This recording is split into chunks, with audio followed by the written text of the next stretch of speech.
Hello students, welcome to the YouTube channel Computer World. As you all know that CBSE has released the sample paper for term 2 for class 10 IT 402. So in this video we are going to discuss the blueprint for the sample question paper for term 2 along with the sample question paper and what are the parts and how the question paper has been divided. So students, आपका जो IT 402 का exam रहेगा उसमें maximum time allowed is 1 hour that is 60 minutes and marks होंगे आपके 25. Now there are two parts of your book, one is part A employability skills and one is part B subject specific skills. तो 25 marks में से students आपकी जो employability skills है वो आपकी रहेगी 5 मार्क्स की एंड जो आपका सब्जेक्ट स्पेसिफिक स्किल्स पार्ट है दैट इज पार्ट बी वो आपका रहेगा 20 मार्क्स का. नाउ पार्ट ए पे आते हैं. पार्ट ए में टर्म 2 के लिए आपके पास है unit 4 entrepreneurial skills and unit 5 green skills. In total ये दोनों यूनिट्स आपकी 5 मार्क्स की आएंगी जिसमें से आपके 1 मार्क क्वेश्चन होंगे वेरी शॉर्ट आंसर्स वाले क्वेश्चंस होंगे आपके 2 marks each and long question answers 4 marks each. लेकिन जो आपकी यूनिट 4 एंड 5 है ऑफ पार्ट ए उसमें आपके 4 मार्क्स के क्वेश्चंस नहीं हैं. Only there will be questions of 1 mark and 2 mark. 2 questions will be from entrepreneurial skills and 1 question will be of 2 marks from the entrepreneurial skills. Total 3 questions. Then from the green skills unit 5, 1 mark 2 questions, 2 mark 1 question, 4 mark no question. So total number of questions 3. अगर हम students दोनों यहाँ पे दोनों units की बात करें from part A तो आपके total questions from both the units होते हैं 4 of 1 mark each. और 2 मार्क्स के अकॉर्डिंग आपके क्वेश्चंस होते हैं 2, 1 फ्रॉम ईच यूनिट. एंड इसमें आपको इंटरनल चॉइस दी गई है कि आप इसके अंदर 4 में से कोई भी 3 अटेम्प्ट कर सकते हैं और 2 में से आप कोई भी 1 अटेम्प्ट कर सकते हैं. तो टोटल आपके 6 क्वेश्चंस हैं जिसमें से आपको 4 अटेम्प्ट करने हैं. तो 3 क्वेश्चंस ऑफ 1 मार्क ये हो गए आपके 3 marks and 1 question of 2 mark ये हो गए आपके 2 मार्क्स. सो 3 + 2 आपका पार्ट ए हो गया स्टूडेंट्स 5 मार्क्स का. अब हम आते हैं part B subject specific skills पे. इसमें आपकी है unit 3 and 4 that is database management system and web applications and security. 1 mark question, 2 mark question and 4 marks question will be there from each of these units. 1 mark question from database management system will be 3. Same is the case with web application and security unit. 2 marks question will be 3 from each unit and 4 mark question will be 1 from database management system और 2 आपके आएंगे web applications and security से. सो database management system से total आपके students question हो गए 7 और web application security से आपके क्वेश्चन हो गए 8. अब जो आपके 1 मार्क के 3 क्वेश्चन होंगे दैट इज टोटल 6 क्वेश्चन, उसमें से आपको अटेम्प्ट करने हैं एनी 4. 2 मार्क्स के 6 क्वेश्चन में से भी अगेन आपको अटेम्प्ट करने हैं 4 एंड 4 मार्क्स के जो 3 क्वेश्चन हैं उसमें से आपको अटेम्प्ट करने हैं एनी 2. तो 4 + 4 + 2 टोटल 10 क्वेश्चंस आपको अटेम्प्ट करने हैं आउट ऑफ द 15 क्वेश्चंस. अब मार्किंग देख लेते हैं. दीज 4 क्वेश्चंस 1 मार्क ईच ये हो गए आपके 4 marks. These 4 questions 2 marks each ये हो गए आपके 8 marks. These 2 questions 4 marks each ये हो गए आपके 8 मार्क्स. So 4 + 8 + 8 it becomes 20. तो स्टूडेंट्स 5 मार्क्स पार्ट ए में आपके कवर्ड हैं और 20 मार्क्स आपके पार्ट बी में कवर्ड हैं. Total becomes 20 + 5 that is 25 marks. Okay, अब हम बात करते हैं अपने सैम्पल क्वेश्चन पेपर की. नाउ स्टूडेंट्स, जैसे कि आपको यहाँ पे दिख रहा है कि आपका जो सैम्पल क्वेश्चन पेपर है उसमें time is also given, marks given and some instructions are given. तो time allowed will be 1 hour that is 60 minutes and marks हो गए आपके 25 मार्क्स का पेपर. इंस्ट्रक्शंस में देखिए आपका जो क्वेश्चन पेपर है स्टूडेंट्स वो 3 सेक्शंस में डिवाइडेड है, section A, B and C. Section A students आपका 5 मार्क्स का रहेगा जिसमें आपके 6 क्वेश्चंस होंगे on the employability skills that is part A of your book. It consist of 2 units entrepreneurial skills and the green skills. Question number 1 to 4 आपके 1 mark के question होंगे जिसमें से आपको कोई भी 3 अटेम्प्ट करने हैं. क्वेश्चन नंबर 5 and 6 आपके 2 मार्क्स क्वेश्चन होंगे जिसमें से आपको कोई भी 1 अटेम्प्ट करना है. फिर हम आते हैं स्टूडेंट सेक्शन बी के ऊपर. सेक्शन बी में आपकी मार्किंग है 12 marks and 12 question. Question number 7 to 12 students आपका होगा 1 मार्क क्वेश्चन, जिसमें से आपको 4 अटेम्प्ट करने हैं. 13 to 18 these are again 2 marks, these are the 2 marks question जिसमें से आपको 4 अटेम्प्ट करने हैं. 7 to 12 आपके क्वेश्चन हो गए 6, you have to attempt any 4. 13 to 18 भी आपके क्वेश्चन हो गए 6, आपको कोई 4 अटेम्प्ट करने हैं. देन सेक्शन सी आपका 8 मार्क्स का है एंड उसके अंदर 3 कॉम्पिटेंसी बेस्ड क्वेश्चन हैं. 19 to 21 आपके 4 मार्क्स क्वेश्चन है, इसमें से आपको कोई भी 2 क्वेश्चन अटेम्प्ट करने हैं. Okay, marks allotted are mentioned again each section और द क्वेश्चन. अब हम आते हैं सेक्शन ए के ऊपर. Now students, question number 1 says in this section you have to attempt any 3 questions out of the given 4 questions. तो सबसे पहले हम क्वेश्चन 1 to 4 में देख लेते हैं. यहाँ आप देख रहे हैं स्टूडेंट्स, ये 1 मार्क के हैं, इसमें से हमें अटेम्प्ट करने हैं any 3.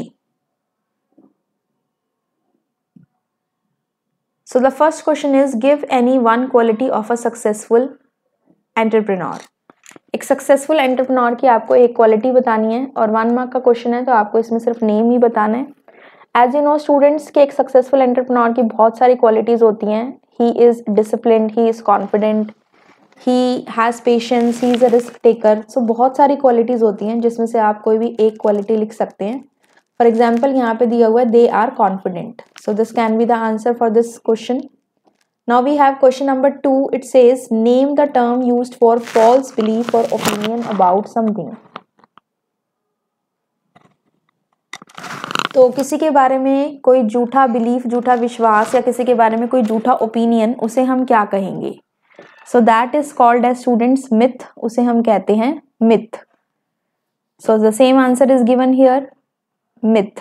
Okay, next is question number 3. Give any one practice or sustainable process that is being used to help preserve the environment.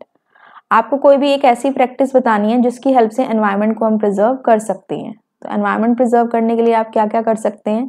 You can grow more trees, okay, and you should use the resources judiciously.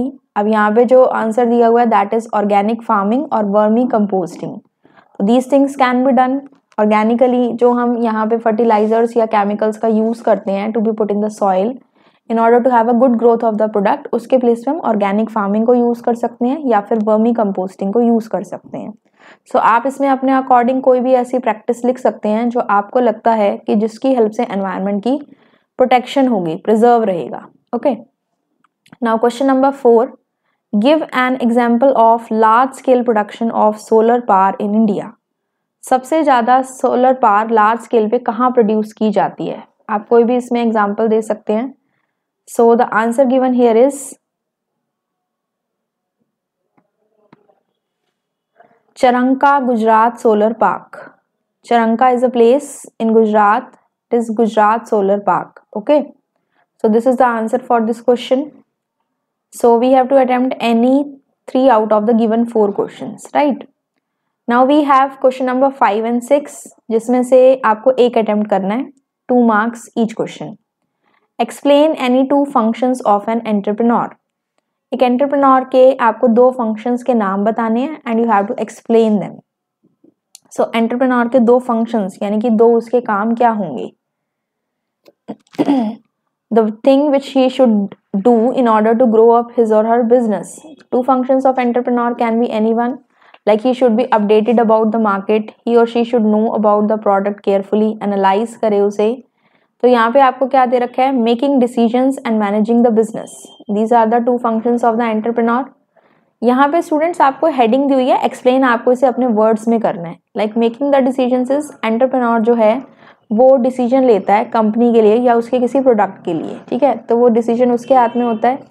Second thing इसमें क्या दिया हुआ है कि ही or she manages the business, तो वो काम भी किसका है? आपका एंटरप्रेन्योर का.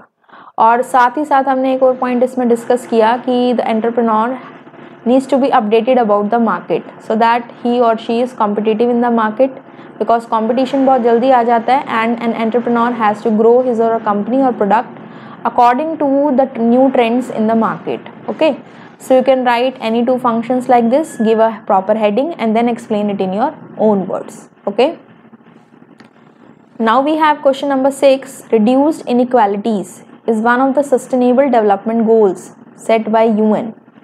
Give any two ways to reduce inequality. अब reduce means less and inequality means discrimination.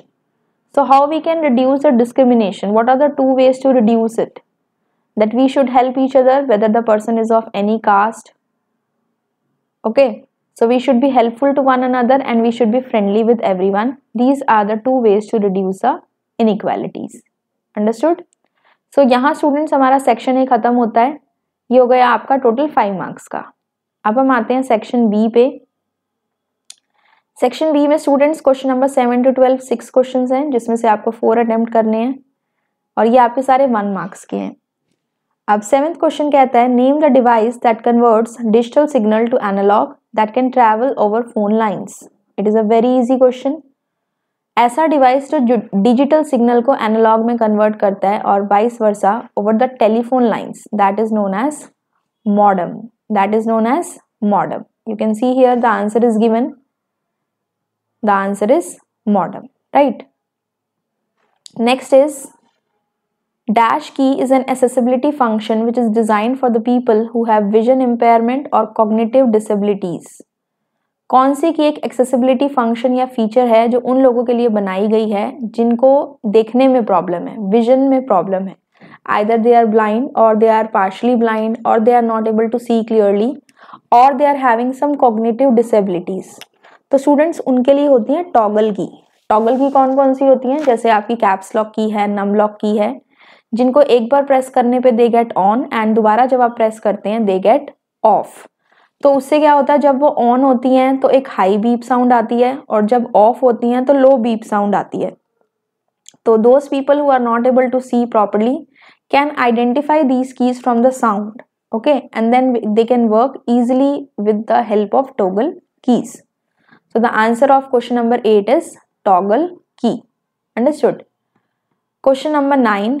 Networks in which certain computers have special dedicated tasks providing the services to the other computers in the network are called dash networks.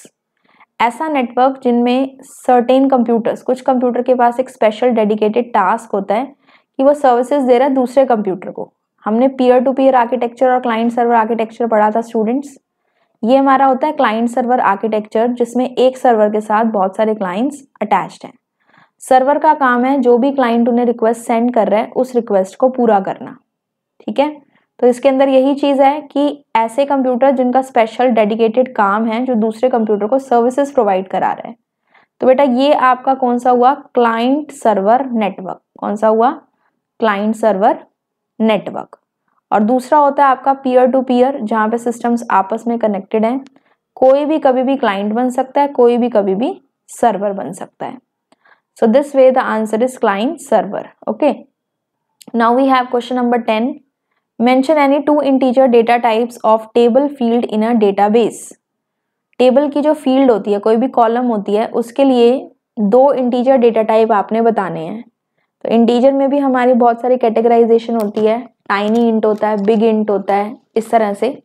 तो आपको कोई भी 2 integer data type बताने हैं. तो इसमें आपके क्या रहेंगे? Tiny int, small int, integer तो होता ही है, फिर आपका न्यूमेरिक एंड बिग इंट. ये सारे आपके रहते हैं इंटीजर के डेटा टाइप्स. ओके, नेक्स्ट है आपका students question number 11. Name the relationship in which one column of the primary key table is associated with all the columns of the associated table and vice versa. कौन सी ऐसी relationship होती है जिसमें एक table की जो प्राइमरी की है, एक प्राइमरी फील्ड है, मेन कॉलम की जो एक मेन टेबल का जो एक फील्ड है दैट इज एक कॉलम है, वो दूसरे टेबल के सभी कॉलम्स के साथ एसोसिएटेड है, रिलेटेड है, या फिर वाइस वर्सा है कि सारे columns of one table are associated with one of the columns of the another table. तो बेटा हमने इसमें 3 तरह की रिलेशनशिप पढ़ी है डेटाबेस मैनेजमेंट चैप्टर के अंदर. 1 to 1, 1 to many to one and many to many. तो एक टेबल में जो फील्ड है उसका दूसरी सब फील्ड्स के साथ हो, दैट इज दूसरे टेबल की, या सभी फील्ड्स का दूसरे टेबल की एक फील्ड के साथ हो, वो होता है बेटा आपका 1 to many या फिर many to many रिलेशनशिप. ठीक है, so this is the answer of question number 11. Right, next we come to question number 12.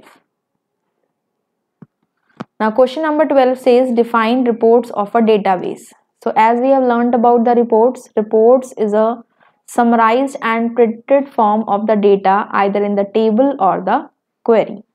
तो reports हमें क्या दिखाती हैं? It helps to display the data in a summarized manner and it is used to generate the overall work outcome in a clear format. एक हमें proper format में data मिल जाता है, तो और समराइज फॉर्म में जो डेटा मिलता है स्टूडेंट्स उसे हम कहते हैं रिपोर्ट, और आप डेटाबेस के अंदर रिपोर्ट्स को क्रिएट कर सकते हैं. Okay, so this is all about the reports. Again 1 mark question. 7 to 12 6 question है, आप इसमें से किसी भी 4 क्वेश्चंस को अटेम्प्ट कर सकते हैं. Okay, next question number 13 to 18 again of section B. 6 questions are there, आपको करने हैं any 4 attempt. Now question number 13 says list any 4 advantages associated with networking. जब भी हम नेटवर्किंग करते हैं तो उसके साथ हमारे क्या क्या एडवांटेजेस होते हैं जो उससे रिलेटेड होते हैं. तो when we have learned about this topic, we have also learned that networking helps to reduce the cost. यहाँ पे कोस्ट कटिंग बहुत ज़्यादा हो जाती है क्योंकि हमें सेम डिवाइस को सभी कंप्यूटर्स के साथ नहीं लगाना पड़ता, सिर्फ एक के साथ लगाते हैं तो काम बन जाता है. तो what are the advantages of networking? First of all हम डेटा को शेयर कर सकते हैं, हम फाइल को ट्रांसफर कर सकते हैं, हम हार्डवेयर को शेयर कर सकते हैं. लाइक सभी कंप्यूटर्स में प्रिंटर लगाने की बजाय हम एक सिस्टम में लगा दें तो वो हार्डवेयर शेयर हो गया. जिसको भी प्रिंट करना है उस प्रिंटर में बस कमांड देनी है, चाहे वो किसी भी कंप्यूटर से हो. आप इंटरनेट एक्सेस को शेयर कर सकते हो. किसी एक पे इंटरनेट का कनेक्शन है तो बाकी सब अगर नेटवर्किंग में है तो उन पे भी नेट आ जाएगा. एंड जो भी आपकी इंटरनेट से रिलेटेड या नेटवर्क से रिलेटेड एप्लीकेशंस होती हैं आप उन्हें भी यूज कर सकते हैं. तो ये आपकी बेटा 4 एडवांटेजेस हैं. इनके नाम के साथ साथ आप इन्हें 1 या 2 लाइन में एक्सप्लेन कर दें तो that would be better. It's a 2 mark question, so it would be better if you explain every point in 1 or 2 lines, right. Question number 14 differentiate between wired and wireless access. Give 1 example for each type. Wired and wireless access का मतलब क्या होता है बेटा? Wired का मतलब हो गया जहां हमारी नेटवर्किंग जो है उसमें वायर्स का यूज किया हुआ है, केबल्स का यूज किया हुआ है. और वायरलेस क्या हो गया? जहां नेटवर्किंग तो है लेकिन विदाउट द केबल्स और द वायर्स है. तो इसका एक एग्जांपल देख लेते हैं. जो हमारी लैन की नेटवर्किंग होती है तो उसमें हम क्या करते हैं? वायर्स का यूज करते हैं. Wired setup uses physical cables to transfer the data between the different devices. लेकिन वायरलेस नेटवर्क क्या करते हैं? वो वायर्स को यूज नहीं करते. वायर्ड के कौन कौन से एग्जांपल हैं आपके? डायल अप है, डीएसएल है, केबल इंटरनेट एक्सेस है, ऑल दीज, ब्रॉडबैंड है. और वायरलेस में आपके कौन से हो गए? वाईमैक्स हो गया, वाईफाई हो गया, 3G 4G टेक्नोलॉजी हो गई और आपके सैटेलाइट कम्युनिकेशन हो गए. Understood? Microwave, radio wave, infrared, ये सब आपके आते हैं बेटा वायरलेस में. अंडरस्टूड? तो ये आपके हो गए wired and wireless access along with the example. I hope this is clear to all of you. Now we move to question number 15. What do you understand by ISP with respect to web applications? Name any 2 connection types that the home users use. Web application के context में बेटा ISP का क्या मतलब होता है? And कोई भी 2 कनेक्शन जो होम यूजर्स यूज करते हैं आपको उनके नाम बताने हैं. ठीक है, तो ISP बेटा होता है इंटरनेट सर्विस प्रोवाइडर. कोई भी ऐसी कंपनी जो आपको इंटरनेट की सर्विसेज प्रोवाइड कराती है जिससे आप वेब ब्राउजर के थ्रू इंटरनेट को एक्सेस कर पाते हैं, that is known as ISP. देखो यहाँ पे आंसर लिखा हुआ है, an organization which provides you with access to the internet via dial up using modem और डायरेक्ट और वायरलेस कनेक्शन. अब इनके एग्जाम्पल्स क्या क्या हैं? आपसे क्या पूछा हुआ है? Name any 2 connection types. किस किस टाइप के कनेक्शन हो सकते हैं? DSL हो सकता है, digital subscriber line. Cable modem के थ्रू हो सकता है, डायल अप हो सकता है, ब्रॉडबैंड हो सकता है, वायरलेस हो सकता है, ब्रॉडबैंड वायरलेस हो सकता है और वाईमैक्स हो सकता है. साथ में ही वाईफाई भी हो सकता है. ठीक है, तो ये आपके एग्जाम्पल्स हैं, नाम है इसके. So this is the answer for this question. 1 mark for the correct definition and half each for the correct connection type. 2 marks का है तो आप इसमें 2 एग्जाम्पल कम से कम दें. Right, next we have question number 16. How entry required and default value properties of a table field in a database are different from each other. Entry required और default value एक दूसरे से डिफरेंट कैसे हैं? तो ये स्टूडेंट्स हमने table creation के टाइम पे डेटाबेस चैप्टर के अंदर पढ़ा है। Entry required, if you remember, किसी भी फील्ड को अगर आप सेट कर देते हैं एंट्री रिक्वायर्ड मीन्स आप उसे ब्लैंक नहीं छोड़ सकते हैं। और डिफॉल्ट वैल्यू का क्या मतलब होता है कि अगर यूजर किसी भी फील्ड में वैल्यू नहीं डालता है तो उसे नल ना छोड़े, जो डिफॉल्ट वैल्यू दी गई है वो डाल दे। This is the meaning of entry required and default value. अगर इसको आपने यस सेट किया हुआ है तो field can not be left blank, data डालना ही पड़ेगा। एंड डिफॉल्ट वैल्यू किसी भी फील्ड के लिए हम सेट कर सकते हैं अगर यूजर उस फील्ड के लिए वैल्यू नहीं प्रोवाइड कराता है तो उस केस में, ठीक है। तो मान लीजिए मेरे पास यहाँ पे एक स्टूडेंट नाम का टेबल है, उसमें roll number, name, class, section, और मैं ये चाहती हूँ कि यहाँ पे अगर किसी भी स्टूडेंट की क्लास अगर नहीं डाली गई है यूजर के थ्रू तो वो उसे क्लास सेट कर दे नॉट नोन, इस तरह के नाम से सेट कर दे, तो वहाँ पे आप उसकी डिफॉल्ट वैल्यू दे सकते हैं, या आप कोई ना कोई क्लास की न्यूमेरिक वैल्यू भी पास ऑन कर सकते हैं। अंडरस्टूड?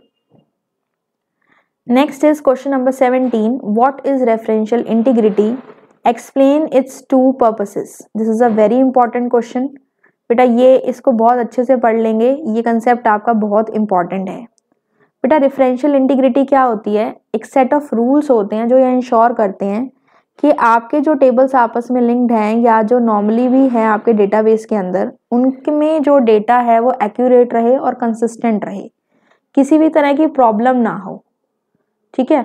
तो यहाँ पे देखिए इसकी डेफिनेशन दी हुई है, it is used to maintain accuracy and consistency of data in a relationship. Open office space में आप डेटा को दो या दो से ज्यादा टेबल्स के साथ लिंक कर सकते हैं, किसकी हेल्प से? With the help of primary and foreign की कंस्ट्रेंट्स। अब इसका पर्पस क्या होता है, हम क्यों यूज करते हैं बेटा? हमने ये प्रैक्टिकली भी करा था कि अगर हम इसमें रिकॉर्ड्स, ये हेल्प करता है किन किन चीजों को अवॉइड करने में।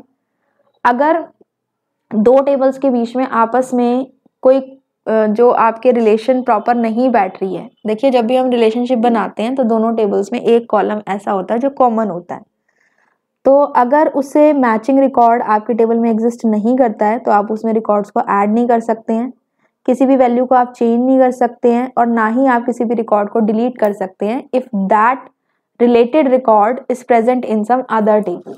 Okay, so that is the working of the referential integrity. दो पर्पस पूछे हुए हैं, आप अपने अकॉर्डिंग एक एक्स्ट्रा भी लिख सकते हैं। 2 मार्क्स का क्वेश्चन है तो बेटर होता है हम 1-2 पॉइंट एक्स्ट्रा लेके चलें, ठीक है।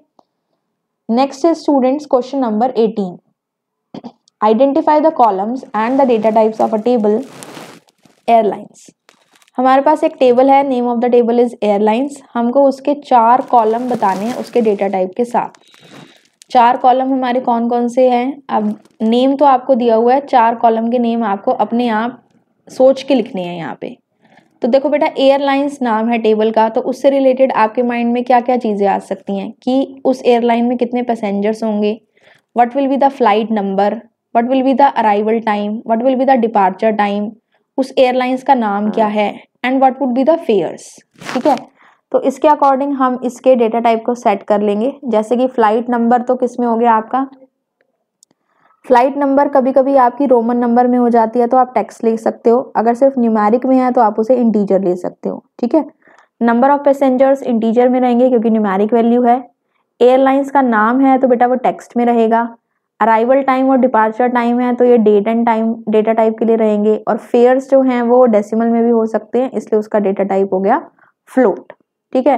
Very easy question to score 2 marks for this type. So बेटा ये टोटल आपके 6 क्वेश्चंस हैं जिसमें से आपको कोई भी 4 अटेम्प्ट करने हैं, तो ये 8 मार्क्स आपके यहाँ हो गए। अब हम आते हैं सेक्शन सी। सेक्शन ए हो गया आपका एम्प्लॉयबिलिटी स्किल्स का, सेक्शन बी हो गया आपका सब्जेक्ट स्पेसिफिक स्किल्स का, और सेक्शन सी हो गया बेटा आपका कॉम्पिटेंसी बेस्ड क्वेश्चंस का, ठीक है। नाउ क्वेश्चन नंबर 19, ये आपके 4 मार्क्स के क्वेश्चन है। There will be 3 questions total जिसमें से आपको 2 अटेम्प्ट करने हैं। Rahul and Amit are working on a school project assigned to them by their teacher. They have to send instant messages to each other and also do video conferencing after school hours in order to complete the project on time. 2 persons Rahul और अमित एक project पे काम कर रहे हैं और उन्हें immediately एक दूसरे को मैसेज भेजना है और वीडियो कॉन्फ्रेंसिंग भी करनी है साथ साथ।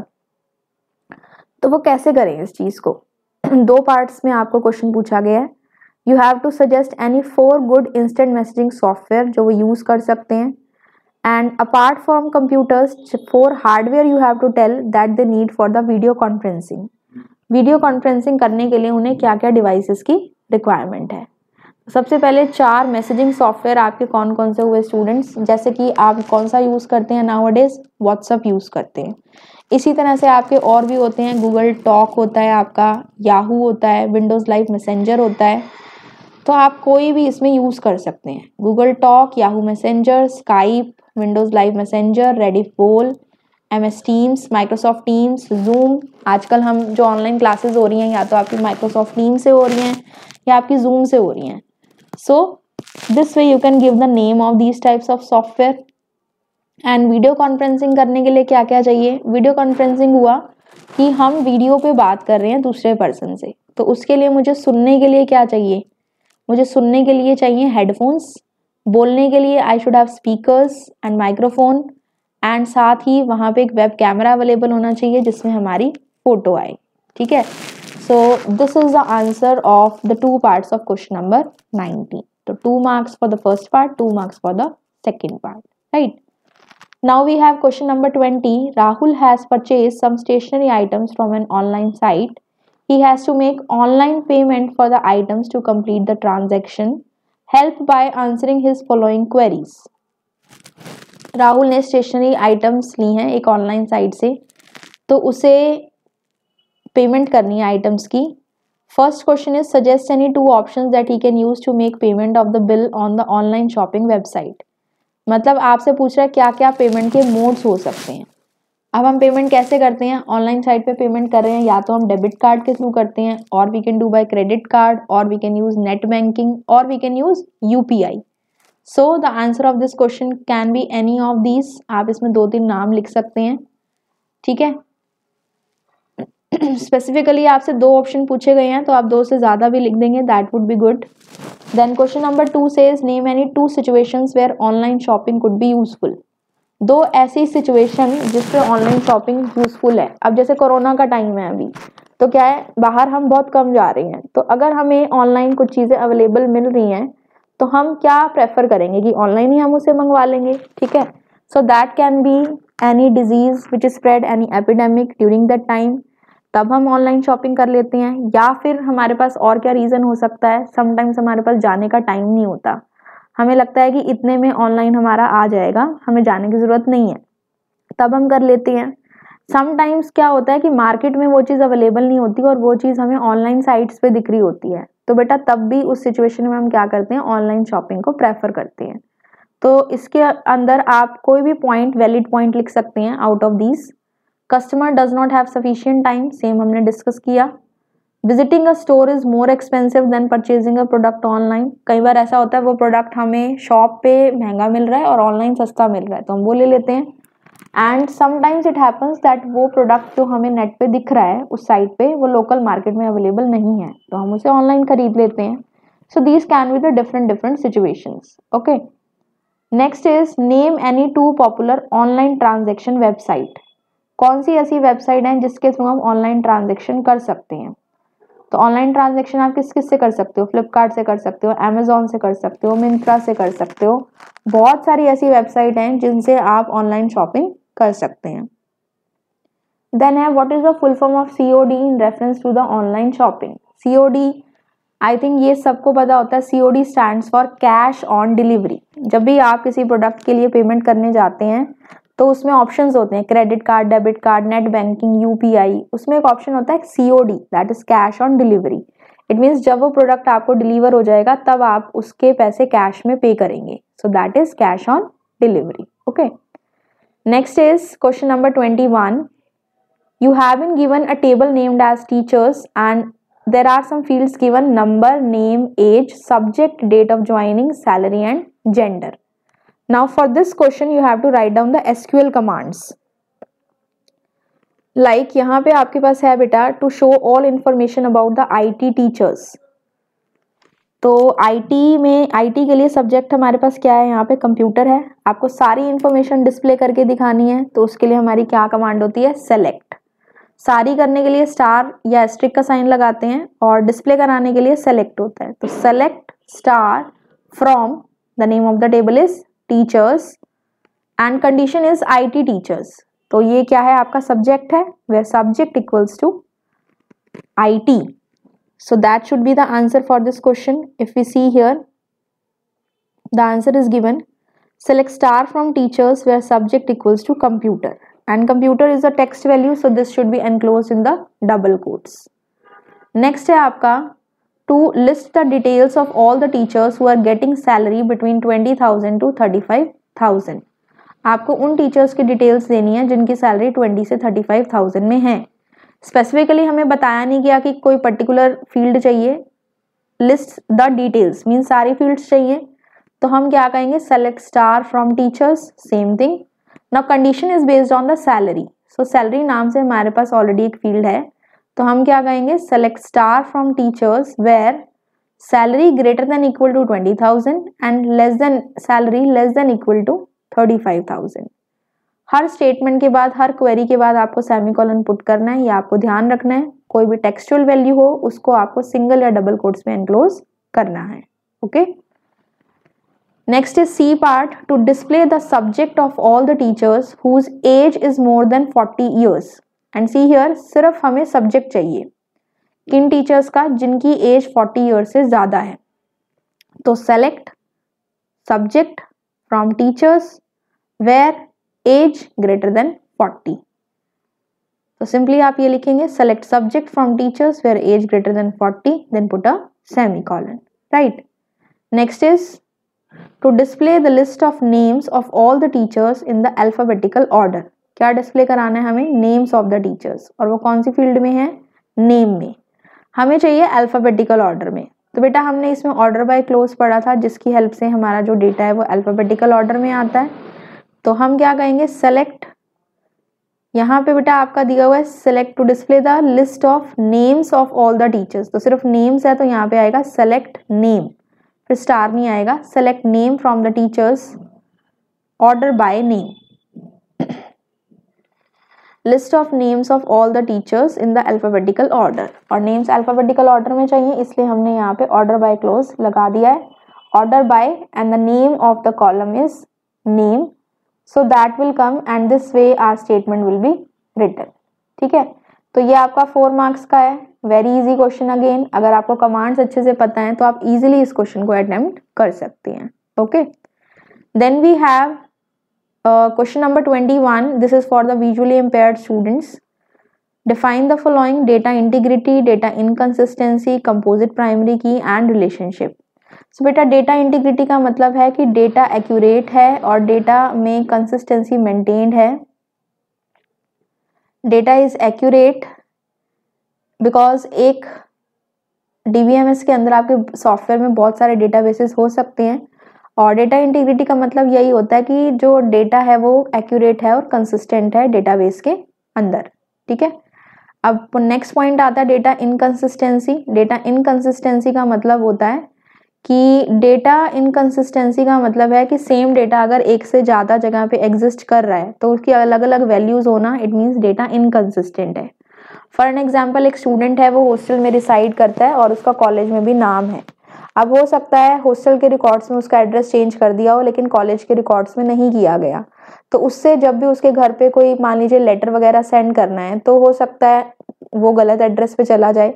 तो इस तरह से अगर आपके डिफरेंट टेबल्स में कोई फील्ड ऐसी है जिसके डिफरेंट वैल्यूज हैं, वो होती है बेटा डेटा इनकंसिस्टेंसी। ठीक है, which leads to problems. Next is composite primary key. As you all know, primary key हमारी किसी भी टेबल का वो फील्ड होती है which has unique value and it can not be left blank. तो कंपोजिट प्राइमरी की क्या हुआ, collection of those columns, that's it, collection of 2 और मोर फील्ड्स जो कि एक प्राइमरी की बना देती हैं टेबल के लिए। ठीक है, और नेक्स्ट क्या होता है, relationship in context with database. तो रिलेशनशिप बेटा क्या होता है कि जब टेबल्स आपस में लिंक्ड रहती हैं तो उसमें हमें बार बार सेम डेटा नहीं डालना पड़ता। इट मीन्स 2 टेबल्स के बीच में एसोसिएशन है या कनेक्शन है, that is known as relationship. There can be 3 types of relationships, 1 to 1, 1 to many or many to 1 and many to many relationship. So these are all the questions related to your term 2 students, all the units of part A and part B. So we have discussed all the questions, students. You will find the link of this sample question paper along with the answer key in the description of this video. Please check the description box carefully. You can easily download it from there. I hope students आपको ये सारे question समझ में आ गए होंगे. If any doubt is there, you can ask me in the comment section. And start preparing because syllabus is complete, I think, of all the students, and now exam will be conducted very soon. So start revising, and if you need any help, you can ask me in the comment section. I will meet you in my next video with the another updates. And if you have learned anything from this video, if this video has helped you, please don't forget to like, subscribe and share the channel. Thank you and have a nice day.